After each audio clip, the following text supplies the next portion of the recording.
अस्सलाम वालेकुम YouTube family. उम्मीद है सब खैरियत से होंगे। Please like share and subscribe our YouTube channel. Our today topic is international credit market. Credit market, international credit market एक ऐसी प्लेस है जहां पर डेट सिक्योरिटीज और कमर्शियल पेपर्स एक्सचेंज किए जाते हैं, short term commercial papers. Companies और गवर्नमेंट जो है अपना फंड रेज करने के लिए इन्वेस्टर्स को अलाउ करती हैं कि वो उनसे डेट सिक्योरिटीज परचेज करें और इन्वेस्टर्स उसके बदले में मनी प्रोवाइड करते हैं। Next, types of credit. Types of credit, credit की दो तरह की टाइप्स होती हैं, short term credit, long term credit. Short term credits के अंदर आपके वो क्रेडिट्स आ जाते हैं जो कि आपने विद इन 1 ईयर पे बैक करने होते हैं, और long term credits more than 1 year के अंदर आपके लॉन्ग टर्म क्रेडिट्स आ जाते हैं। Types of credit market instruments. Credit market instruments के अंदर सबसे पहले आ जाता है सिंपल लोन। सिंपल लोन आपका वो लोन होता है जो कि आपको प्रोवाइड किया जाता है विद इंटरेस्ट रेट, आपने उसको पे बैक करना होता है।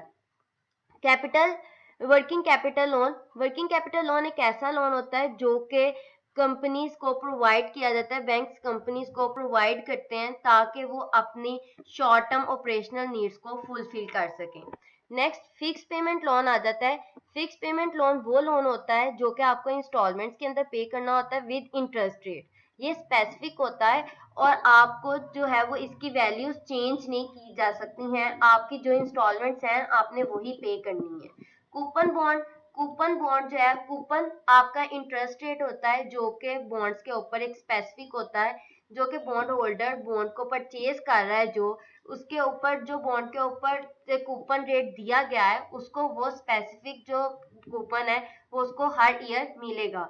अगर बॉन्ड की मेच्योरिटी डेट जो है वो 5 ईयर तक की है तो उसको हर साल जो है वो उसको इंटरेस्ट रेट उसके ऊपर उतना मिलेगा जितना उसका कूपन जो है वो फिक्स किया गया है। नेक्स्ट, डिस्काउंट बॉन्ड आ जाता है। डिस्काउंट बॉन्ड आपके वो बॉन्ड्स होते हैं जो कि आपको डिस्काउंट के ऊपर प्रोवाइड किए गए होते हैं। जैसे अगर कोई बॉन्ड जो है वो उसकी प्राइस अगर 1000 रुपीज है और आपने आपको वो जो है 900 रुपीज के अंदर सेल किया गया होगा, यानी कि डिस्काउंट के ऊपर जो है वो आपको बॉन्ड प्रोवाइड किया गया होगा, और आफ्टर द मेच्योरिटी डेट आप उस बॉन्ड को जो है वो आप उसको उसकी एक्चुअल फेस वैल्यू के अकॉर्डिंगली उसको सेल कर सकते हैं। जैसे अगर आपने उसको जो है वो 1000 रुपीज का मतलब अगर वो 1000 रुपीज का है और आपने उसको 900 का परचेज किया है तो आफ्टर मेच्योरिटी डेट आप उसको 1000 रुपीज का ही सेल कर सकते हैं। How credit market work.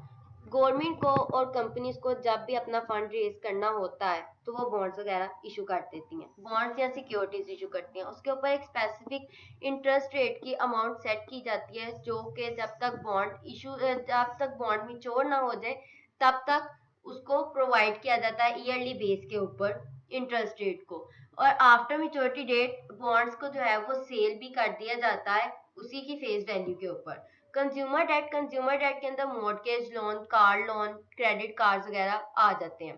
अब जब बैंक जो है वो प्रोवाइड करता है लोन अपने डिफरेंट कंज्यूमर्स को जो है वो लोन प्रोवाइड करता है, और अगर बॉर्वर उसके डिफॉल्ट कर जाए तो इन्वेस्टर को बहुत ज्यादा लॉस फेस करना पड़ जाता है।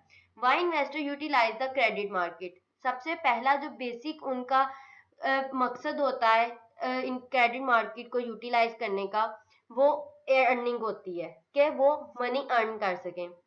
नेक्स्ट, ये सबसे ज्यादा सेफर होता है रेदर देन स्टॉक मार्केट, क्योंकि इसके ऊपर आपको इंटरेस्ट मिलता रहता है। और अगर बैंक करप्ट हो जाए, आपकी कोई कंपनी जिस कंपनी से आपने सिक्योरिटीज परचेज की थी, तो आपको सबसे पहले बॉन्ड होल्डर्स को जो है वो अमाउंट प्रोवाइड की जाती है, उनकी मनी प्रोवाइड की जाती है। और इस ये जो है रिस्क जो है इसके अंदर कम होता है इन सिक्योरिटीज के अंदर रेदर देन अदर, क्योंकि अगर आज जो है वो आप स्टॉक मार्केट के अंदर करते हैं इन्वेस्ट तो आपका रिस्क बहुत ज्यादा हाई हो जाता है, और इसके अंदर जो है वो आपका रिस्क कम किस तरह से होता है कि आपको जो है वो कम से कम आपको फिक्स इंटरेस्ट रेट जो है वो आपको इसके ऊपर मिलना होता है, ये आपको श्योर है कि आपको इंटरेस्ट रेट इसके ऊपर मिलना ही मिलना है। लेकिन स्टॉक मार्केट की तरफ अगर देखा जाए तो उसकी जो होती है वो फ्लक्चुएशन होती रहती है, आपका प्रॉफिट फिक्स नहीं होता है कि आपको इतना ही प्रॉफिट आएगा। ये आपकी कंपनी की ग्रोथ के ऊपर डिपेंड करता है कि कंपनी किस तरह से ग्रो कर रही है, उसके अकॉर्डिंगली आपको इंटरेस्ट पे किया जाता, आपको डिविडेंड पे किया जाता है।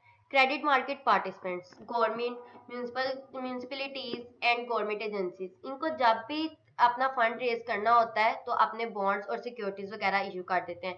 इंस्टीट्यूशन इन्वेस्टर्स, ट्रेडर्स और इंडिविजुअल्स, ये ये सारे जो है वो पार्टिसिपेंट्स हैं क्रेडिट मार्केट के। और अगर कंक्लूजन की तरफ देखा जाए तो सेकंड फाइनेंसिंग अल्टरनेटिव है आफ्टर बॉन्ड्स। और क्रेडिट मार्केट जो है वो डेवलपिंग कंट्री के अंदर इसका ट्रेंड जो है वो कम है rather than developing countries. Private sectors जो है वो बहुत इंपॉर्टेंट है इंटरनेशनल क्रेडिट मार्केट के अंदर।